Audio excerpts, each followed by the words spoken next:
반갑습니다. 세상의 흐름을 날카롭게 읽어내고 그 이면에 숨겨진 부의 결을 짚어드리는 결의 눈입니다. 자, 여러분. 오늘도 평화로운 하루 보내셨나요? 아침에 일어나서 따뜻한 커피 한 잔 마시고 출근길에 기름 가득 넣고 마트에서 장을 보셨겠죠? 참 평화롭죠? 그런데 사실 말이죠. 여러분은 지금 지옥의 문턱에서 아슬아슬하게 줄타기를 하고 계신 겁니다. 자, 보세요. 지금 여러분이 마시는 그 커피값, 주유소의 리터당 가격, 심지어 어제 산 주식 종목의 빨간색과 파란색 숫자들. 이게 다 어디서 결정되는지 아십니까?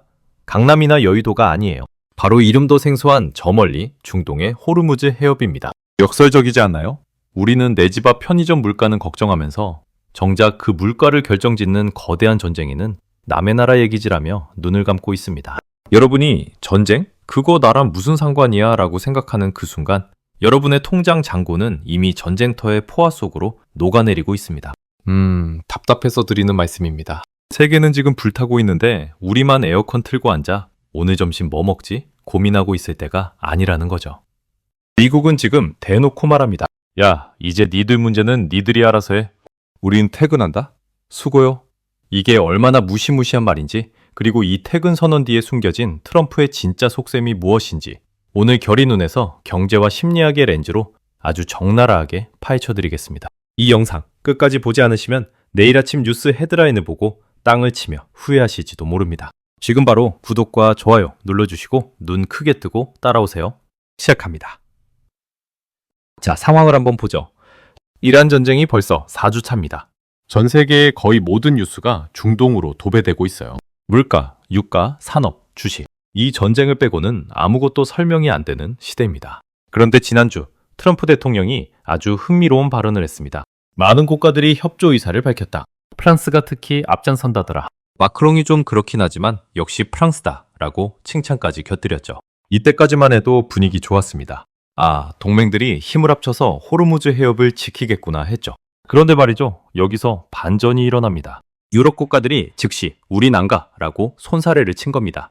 영국은 더 큰 전쟁에 휘말리기 싫다고 했고 독일은 더 웃깁니다. 이건 우리 전쟁이 아니야.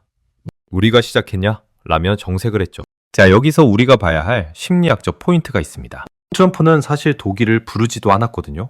부르지도 않은 독일이 먼저 나와서 나 안 가 라고 외치는 이 심리. 뭘까요?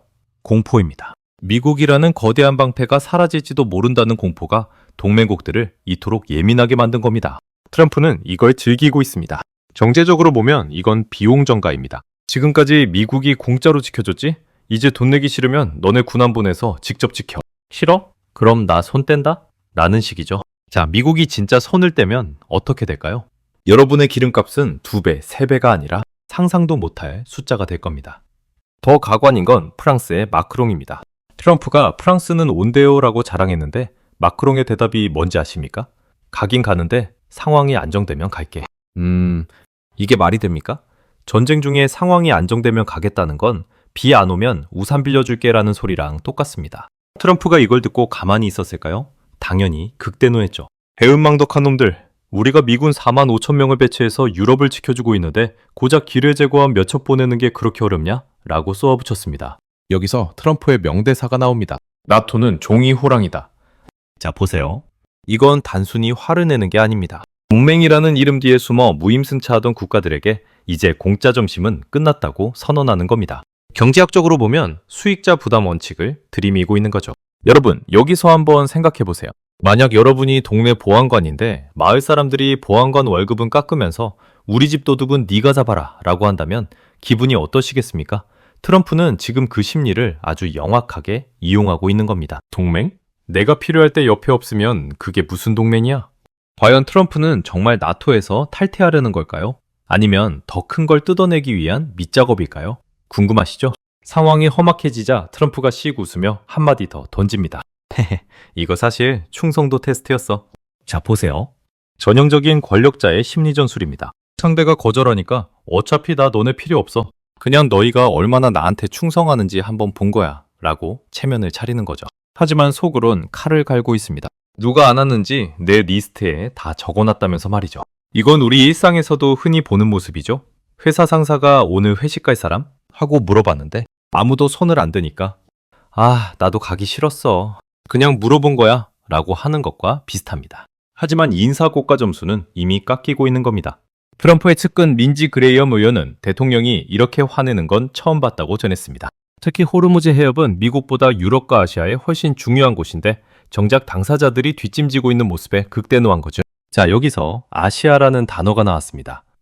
남의 일이 아니라는 뜻입니다. 이런 살벌한 분위기 속에 일본의 다카이치 총리가 미국을 방문합니다. 일본도 사실 군함을 안 보내기로 했거든요. 그런데 일본은 유럽과는 대응 방식이 완전히 달랐습니다.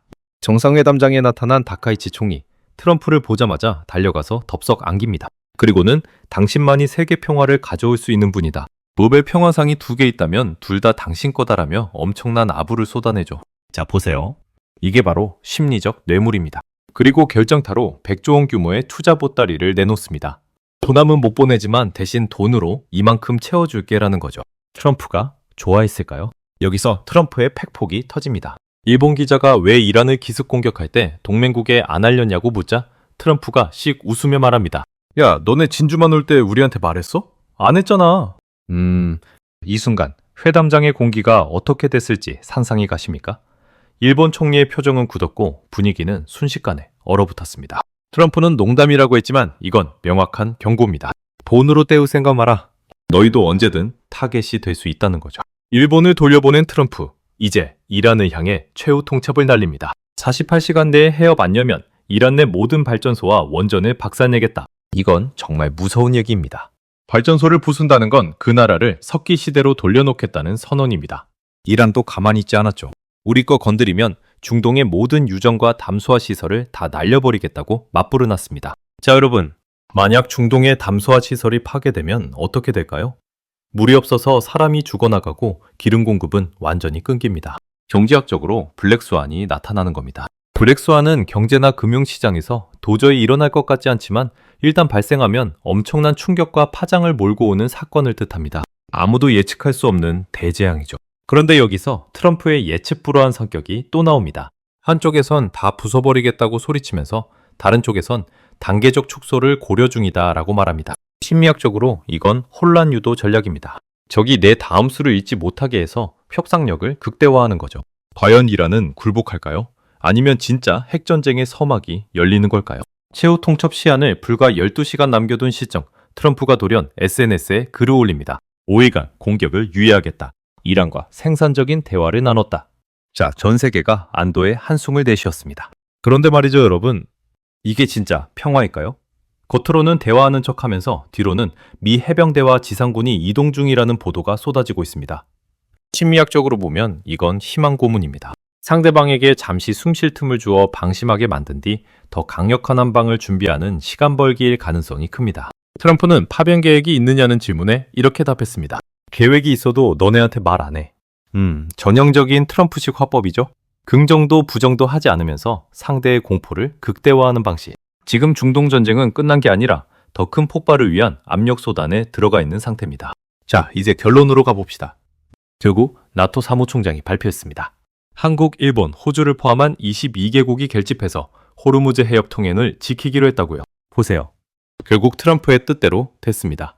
미국은 우리 손 뗄게라고 엄포를 놨고 겁에 질린 동맹국들이 꾸역꾸역 모여서 우리가 지킬게요라고 나선 겁니다. 결국 전쟁의 비용과 위험은 미국이 아니라 우리 같은 동맹국들의 몫이 된 겁니다. 경제적으로 보면 이건 미국의 리스크 아웃소싱입니다.